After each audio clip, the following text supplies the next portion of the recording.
الأجل الأجل الأجل الأجل يا صاحب اللهم صل على محمد وآل محمد اعوذ باللہ من الشیطان الرجیم بسم اللہ الرحمن الرحیم اللہم صلی علی محمد وآل محمد وعجل فرجہم اجمعین۔ آج ہم جس ہستی کے حوالے سے گفتگو کر رہے ہیں وہ ہستی ہیں کہ جو طلب زہرا ہیں، جن کی منتظر خود شہزادی کونین حضرت فاطمۃ الزہرا سلام اللہ علیہا ہیں، جن کی منتظر تمام معصومین علیہ السلام ہیں، اور ان کے ظہور کا انتظار بہترین عبادت قرار دیا گیا۔ ایسے انتظار کہ جیسے کوئی گمشدہ بچہ دنیا کے میلے میں کھو جائے اور بچہ اپنے ماں باپ کے ملنے کا انتظار کرے، پھر اسی طرح ہم اپنے اس حقیقی سرپرست کا انتظار کرتے ہیں۔ ہماری تمام امیدوں کا مرکز ہی حجت خدا ہے کہ جن کی آمد کی اس کائنات کا ذرہ ذرہ جن کی آمد کا انتظار کر رہا ہے۔ آج ہم اپنے امام کے حوالے سے گفتگو کریں گے اور اس عبادت کو سر انجام دیں گے۔ امام کی ولادت کے بعد سے 5 سال تک کے جو واقعات ہیں وہ ظاہر ہے کہ ایک عام چاہنے والے سے مولا کے وہ پوشیدہ رہے، اور مولا نے خاص امام حسن عسکری علیہ السلام نے خاص افراد تک ہی امام زمانہ کی ولادت کے حوالے سے گفتگو کی اور بتایا کہ میرے بعد یہ میرے جانشین ہوں گے۔ تو 4 سال تک جو ہے امام کی جو ذات تھی وہ لوگوں پر آشکار نہیں تھی۔ بہت کم اور مخلص لوگ تھے جو واقف تھے کہ امام حسن عسکری علیہ السلام کے گھر میں یہ فرزند جو ہے وہ تشریف لائے ہیں، اور وجہ اس کی ظاہر ہے کہ ہم بہت گفتگو کر چکے ہیں اس حوالے سے کہ اس کی وجہ یہی تھی کہ حکومت وقت نہیں چاہتی تھی کہ امام حسن عسکری علیہ السلام کے گھر میں کوئی فرزند ہو، جس کی وجہ یہ تھی کہ وہ سن چکے تھے کہ جو روایات اور احادیث ان تک پہنچی تھی کہ آخری جو امام آئے گا اس گھرانہ اہل بیت سے، وہ زمین کو عدل و انصاف سے بھر دے گا اور تمام منافقین کو، تمام جتنے بھی ظالم ہیں ان کو قتل کر دیں گے اپنی تلوار سے، اور ظلم و جور سے جو دنیا بھری ہوگی اس کو عدل و انصاف سے بھر دیں گے۔ تو وہ نہیں چاہتے تھے ان کا نظام ختم ہو، لہٰذا انہوں نے مکمل طور پر امام حسن عسکری علیہ السلام کو نظر بند کیا ہوا تھا، اور ان کے گھر کی خبریں تک جو تھیں وہ معلوم کیا کرتے تھے، لہٰذا امام حسن عسکری علیہ السلام نے ان کو جو ہے پوشیدہ رکھا تھا ایک عام افراد سے بھی۔ تو لہٰذا یہ تو تمام چیزیں وہ ہیں جو تاریخ کا حصہ ہیں۔ اور پھر اس کے بعد ہم دیکھتے ہیں کہ امام حسن عسکری علیہ السلام کو جب زہر دے کے شہید کیا گیا امام حسن عسکری علیہ السلام کو، تو اس وقت امام زمانہ کی جو عمر مبارک ہے وہ 4 یا 5 سال بتائی جاتی ہے۔ اس وقت امام حسن عسکری علیہ السلام کی نماز جنازہ پڑھانے کے بعد، غسل و کفن کے بعد، امام زمانہ کو پروردگار دو عالم نے لوگوں کی نگاہوں سے پوشیدہ کر دیا، پردہ غیب میں جو ہے وہ کر دیا، اور 74 سال امام زمانہ جو ہے وہ پردہ غیب میں رہے، اور اس جو غیب کا وہ زمانہ ہے اس کو غیبت صغریٰ کا نام دیا جاتا ہے، جس میں امام اپنے نائبین کے ذریعے لوگوں سے رابطے میں رہا کرتے تھے۔ اب 74 سال تک نائبین کے ذریعے جو ہے اپنے چاہنے والوں سے رابطے میں رہے، پھر اس کے بعد اب جو ہے وہ مولا جو ہے وہ ایسی غیب کے پردے میں ہے کہ جو ایک عام آدمی یا مولا کے نائبین نہیں ہے تو براہ راست لوگوں کو ان سے رابطہ نہیں ہو سکتا۔ دعاؤں کے ذریعے، مناجات کے ذریعے جو ہے مولا سے اپنا توسل کیا جاتا ہے اور مولا سے اپنی بات کی جاتی ہے، لیکن ظاہر ہے وہ وجود ہے حجت خدا کا کہ جس کا وجود حتمی ہے کہ یہ واقعاً زمین پر موجود ہیں اور دنیا کی نگاہوں سے اوجھل ہیں، ہم ان کو نہیں دیکھ رہے لیکن وہ ہم وقت ہماری نگرانی کر رہے ہیں۔ آج تک افراد ملت اس بقیت اللہ کے ظہور کے منتظر ہیں تاکہ ظلم و جور میں محبوس مظلوم اس ظلم سے نجات حاصل کرے۔ ہر دور میں اس مسیحا کا انتظار کیا جاتا رہا، کیونکہ خدا واحد کا وعدہ ہے کہ قیامت سے پہلے وہ زمین کو عدل و انصاف سے بھر دے گا، اور اسی زمانے کے انتظار میں ہر چاہنے والا جو ہے وہ سانسیں لے رہا ہے۔ اب امام کے ظہور کی کئی عمومی علامات جو ہیں وہ ظاہر ہو چکی ہیں، اور حتمی بھی کافی ظاہر ہو چکی ہیں، اور جیسے ان میں جو عمومی علامات ہے، دنیا میں ظلم و جور کا بڑھ جانا، مردوں کا خواتین کی مشابہت اختیار کرنا، خواتین کی مردوں کی مشابہت اختیار کرنا، تمام بدکاریاں، بے حیائیاں معاشرے میں عام ہو جانا، اور رشتوں کا جو پاس ہے وہ نہ رہنا، قطع رحمی، تمام گناہ کبیرہ کا بڑھ جانا، شراب کا عام ہو جانا، جوا کا عام ہو جانا، سود کا عام ہو جانا، یہ تمام چیزیں جو عمومی خرابیاں، برائیاں اور گناہ ہیں یہ معاشرے میں موجود ہیں اور یہ کافی عرصے سے موجود ہے. تو عمومی جو علامات ہیں وہ تو کافی عرصے سے ظاہر ہو چکی ہیں. یہاں تک کہ حکومتوں کے حوالے سے جو نشانیاں تھیں وہ بھی کافی ظاہر ہو چکی ہیں. اب حتمی میں بھی ہم دیکھتے ہیں کہ کافی علامات جو ہیں وہ ظاہر ہو چکی ہیں. اب اس میں جو کچھ علامت وہ ہیں جو بالکل ظہور کے قریب کی علامات ہیں، وہ جو ہے ہم اس پہ جو ہے گفتگو کریں گے کہ وہ کون کون سی علامات ہیں. جو حتمی ہیں اور ظہور کے قریب ہیں ان میں ایک ہے صفیانی خروج کرے گا، ایک سید حسنی کو قتل کیا جائے گا، بنی عباس کے درمیان دنیاوی ریاست اور سلطنت کے لیے اختلاف پڑ جائے گا. نصف رمضان المبارک کو سورج گرہن اور اس مہینے کے آخر میں چاند گرہن لگے گا، جو کہ ظاہر ایک عادت کے خلاف ہے آسمانی آفات کے کہ اسی مہینے میں سورج گرہن اور اسی مہینے میں چاند گرہن. تو یہ بھی ایک خاص علامت ہے جو بالکل ظہور کے قریب ہوگی. یہاں تک کہ نشانی بتائی گئی ہے کہ سورج گرہن اور چاند گرہن کا ایک مہینے میں ایک ساتھ ہونا، اس کے ٹھیک 15 دن بعد یا زیادہ 25 دن بعد جو ہے امام علیہ السلام کا ظہور ہو جائے گا. اس کے بعد جو نشانی ہمیں ملتی ہے وہ یہ کہ زمین بیضا وہ دھس جائے گی، سرزمین مغرب اور مشرق میں بھی زمین نیچے دھس جائے گی. سورج ظہر کے وقت سے لے کے عصر تک بے حرکت رہے گا اور مغرب کی طرف سے طلوع کرے گا. پھر شہر کوفہ کی پشت میں نفس زکیہ 70 ساتھیوں کے ساتھ جو نیک اور صالح ہوں گے قتل کر دیا جائے گا. یعنی کہ نفس صالح سے مراد کوئی بہت ہی عالم، عابد و زاہد و باتقویٰ ہستی ہوگی جنہیں ان کے 70 افراد کے ساتھ ان کو شہید کر دیا جائے گا. یہ بھی وہ علامت ہے جو ظہور کے بہت قریب کی علامت ہے. اس کے بعد آسمان سے ایک ندا آئے گی جسے تمام اہل زمین سنیں گے اور ہر زبان والے اسے سمجھیں گے. لوگوں کے لیے سورج کے سامنے ایک سر اور سینہ ظاہر ہوگا. پھر آخر میں 24 رات اور دن مسلسل بارش ہوگی. یہ بھی ظہور سے بالکل قریب کی علامت ہے کہ ایسی بارش ہوگی جس کی وجہ سے زمین کی برکتیں اور رحمتیں جو ہیں وہ پروردگار دو عالم کی تمام کائنات پر آشکار ہوں گی اور ہر طرف کے دکھ تکلیف اور مصیبت سے تمام محبان مولا جو ہیں، محبان محمد و آل محمد جو ہیں وہ آزاد ہو جائیں گے. اور پھر جب حضرت کے ظہور کی اطلاع ملے گی تو تمام شیعہ جو تمام زندگی اپنی حضرت حجت حضرت قائم علیہ السلام کے ظہور کے منتظر رہے اور تڑپتے رہے اور ان کی آرزو کرتے رہے، اس وقت جیسے ہی امام کا ظہور ہوگا اسی وقت وہ اس ظہور کی آواز کو سنیں گے، اعلان کو سنیں گے اور وہ تڑپتے ہوئے گھر سے جو ہی باہر نکلیں گے تو اپنے آپ کو سرزمین مکہ پر پائیں گے. یہ بہت بڑا جو مرتبہ ہے یہ عاشقان امام مہدی علیہ السلام کا ہے کہ جو اپنے دلوں میں تڑپ رکھتے ہوں گے اور جو مسلسل امام کی زیارت کے مشتاق ہوں گے. ان ہستی کا تذکرہ ہو رہا ہے کہ جن کے حوالے سے رسول اللہ صلی اللہ علیہ وآلہ وسلم فرماتے ہیں کہ بے شک اللہ تعالیٰ نے دنوں میں روز جمعہ،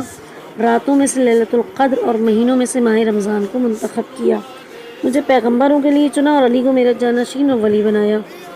علی سے امام حسن اور امام حسین کو دنیا والوں کے لیے حجت قرار دیا تاکہ امام حسین علیہ السلام کے نویں بیٹے جو ہیں وہ عالم ترین اور حکیم ترین ہیں، وہ دنیا میں آئیں اور دنیا میں عدل و انصاف قائم کریں. اب ظہور امام کے بعد جب لوگ ان کے سامنے پہنچ جائیں گے اور امام کا ایک لشکر جو باقاعدہ ترتیب پہلے سے دیا جا چکا ہے اور جو ظہور کی آمد کے منتظر تھے وہ تمام امام کے لشکر میں شامل ہوں گے. اب ظہور کے بعد کیا ہوگا اور امام کے لشکر میں کون کون افراد ہوں گے اس کا بھی ہم تذکرہ کریں گے. لیکن ظہور کے بعد کیا ہوگا کہ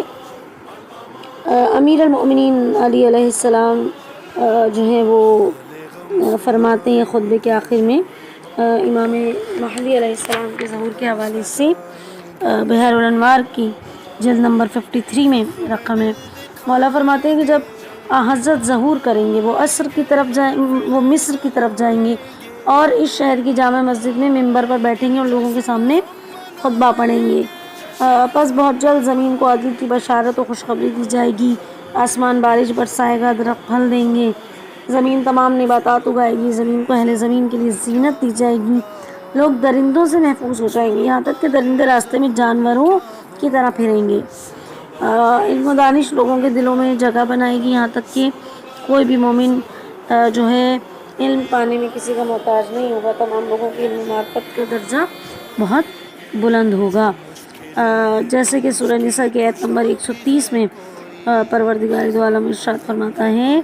کہ یغنی اللہ کلا من سعتہ، کہ اللہ تعالیٰ اپنے خزانے کی وسعت سے غنی و بے نیاز کر دے گا۔ یہ وہی دور ہوگا جس کے حوالے سے جو ہے قرآن میں بتایا گیا ہے۔ پھر جو ہے یہ تمام چیزیں ہم دیکھتے ہیں۔ اس کے بعد اگر ہم یہ دیکھیں کہ تمام وہ افراد کے جو مولا کے ساتھ ہوں گے وہ کون ہیں، ان کی فضیلت کیا ہے، تو امام سجاد علیہ السلام ارشاد فرماتے ہیں کہ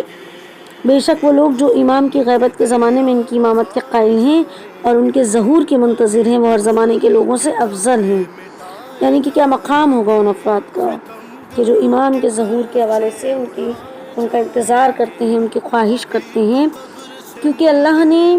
انہیں اس قدر عقل و فہم اور معرفت عطا فرمائی ہے کہ ان کے نزدیک غیب بمنزلہ حاضر ہے۔ یعنی کہ وہ امام غیب میں ہے لیکن ان کے نزدیک وہ غیب میں نہیں ہے بلکہ وہ حاضر ہیں۔ اللہ نے انہیں مقام و منزلت کے اعتبار سے مجاہدین کی مثل قرار دیا، جنہوں نے رسول اللہ صلی اللہ علیہ وآلہ وسلم کے ساتھ مل کر تلوار چلائی ہو۔ وہ حقیقی مخلص، ہمارے سچے شیعہ، اور ظاہر بظاہر اور چھپ کر دین کی طرف بلانے والے ہیں۔ یہ ہم دیکھتے ہیں کہ امام علیہ السلام کے حوالے سے جو فضیلت ہے اور ان کے جو افراد ہیں ان کی طرف سے جو فضیلتیں ہیں وہ ہمیں نظر آتی ہیں۔ صادق علیہ السلام اصحاب کی محفل میں موجود ہیں اور مولا فرماتے ہیں کہ گویا میں حضرت قائم علیہ السلام کو پشت نجف یعنی کوفہ میں دیکھ رہا ہوں کہ وہ رسول خدا کی زرہ پہنے ہوئے اسے اپنے بدن میں حرکت دیتے ہیں، پھر اسے اپنے ریشمی لباس میں چھپاتے ہیں۔ وہ ایک ایسے گھوڑے پر سوار ہیں کہ جو خوبصورت ہے اور مولا کی دونوں آنکھوں کے درمیان نور چمک رہا ہے اور دنیا کے تمام لوگ ان کے نور کا مشاہدہ کر رہے ہیں۔ وہ ان سب کے لیے ایک نشانی ہے۔ پھر اس کے بعد ہمارا قائم رسول اللہ کا وہ پرچم لہرائے گا جو ہمیشہ کامیاب ہے، اور اس کی مٹھی عرش الہی کے پایوں میں سے ایک پایا ہے اور اس کی حرکت مدد خدا سے ہے۔ وہ پرچم جس چیز پر بھی نازل ہوگا اسے نابود کر دیا جائے گا۔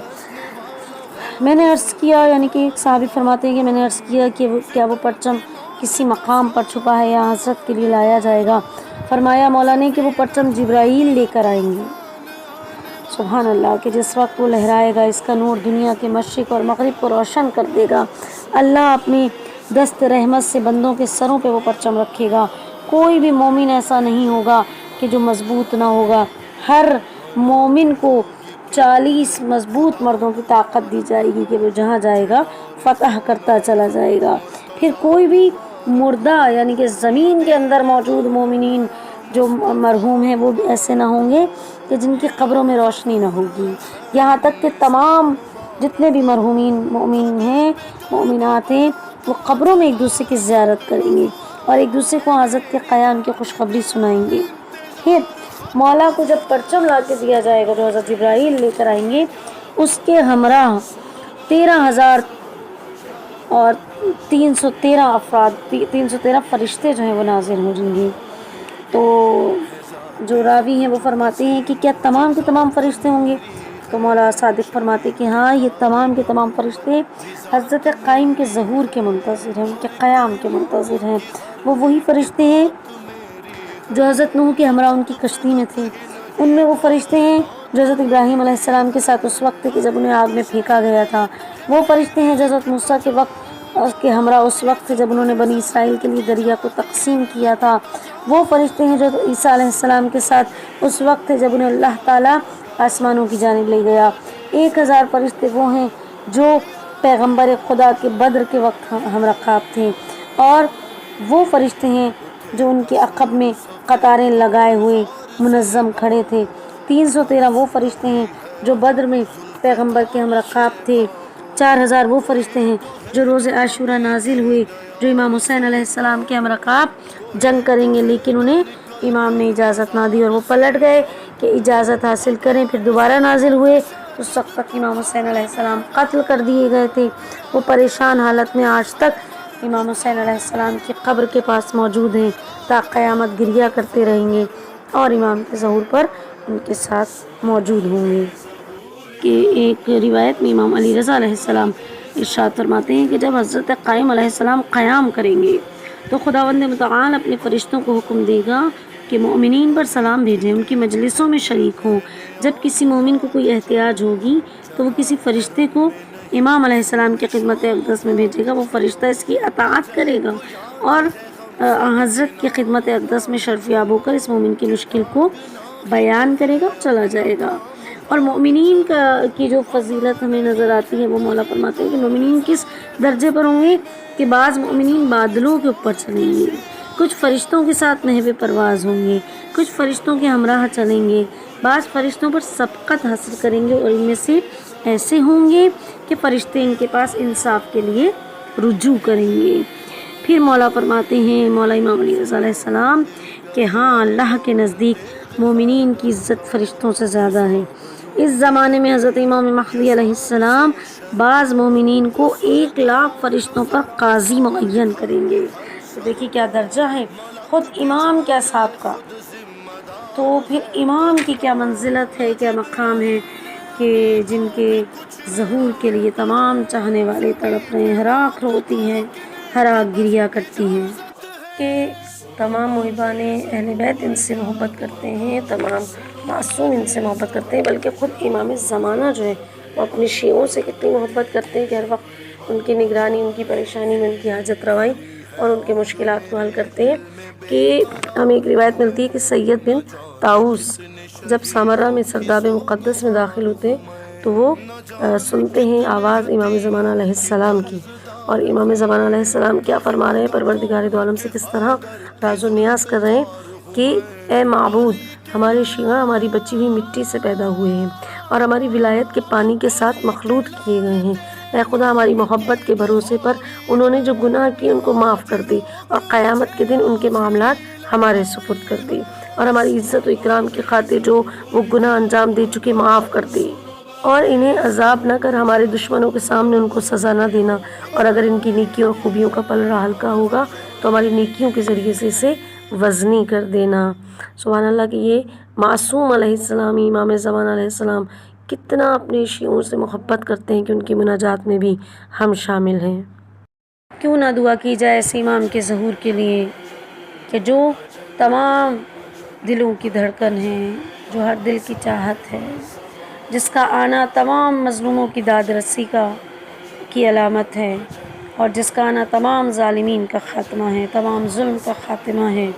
کیوں نہ ایسے امام کے لیے دعا کی جائے اور اس کے لیے اپنے آپ کو تیار کیا جائے کہ جن کے آنے سے تمام دنیا کے تمام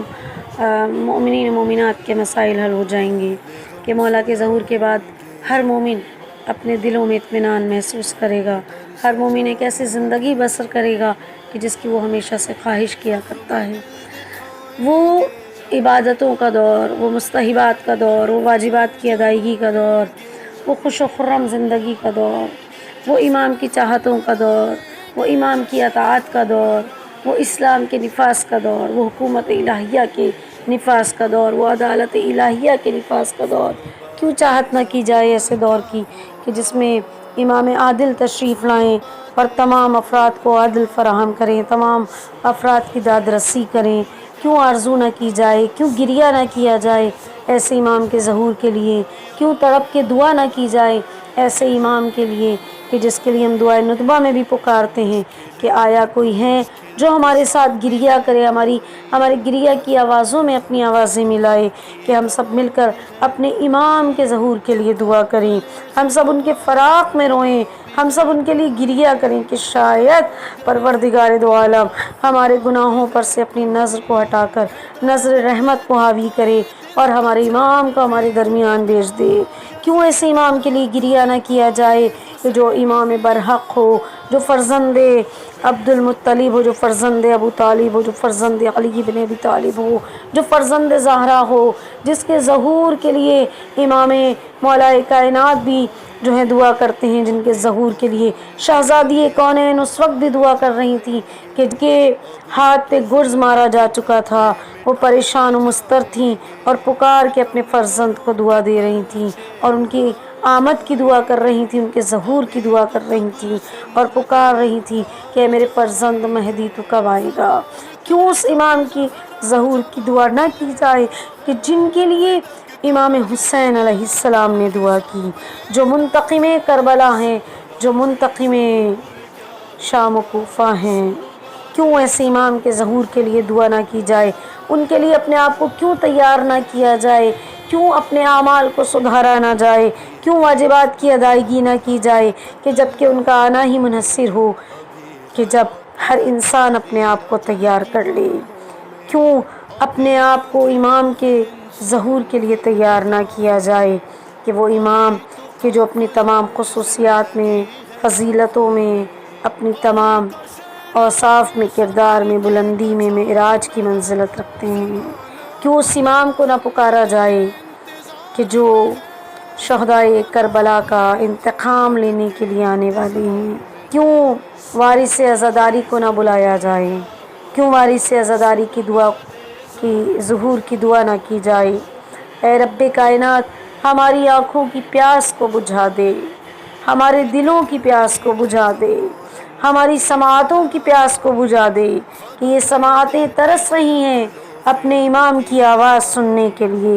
یہ آنکھیں ترس رہی ہیں ان کے دیدار کے لیے، یہ قلوب ترس رہے ہیں ان کے علم کو حاصل کرنے کے لیے، ان کے علم کی معرفت کو حاصل کرنے کے لیے، یہ جسم تڑپ رہے ہیں امام نصرت کرنے کے لیے۔ مولا جلد از جلد ہمارے وقت کے امام کا ظہور فرما، آمین یا رب العالمین، آمین یا رب العالمین، آمین یا الہی آمین۔ منادی ہوگی کہ عدل خدا مبارک ہو، جدار خانہ حق مرتضیٰ مبارک